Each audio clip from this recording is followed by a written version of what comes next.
พี่น้องเนี่ยมือได้มาครับโอ้โอ้โอ้ล้มครับโอ้เป็นระยะไหลโอ้อ๋อโอ้ตายโอ้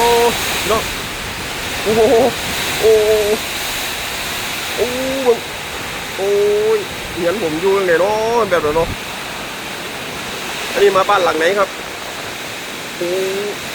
แบบน่ากลัวมากครับตอนนี้ล้มเนาะโอ้ฝนกับฝนตกเรื่อยๆครับโอ้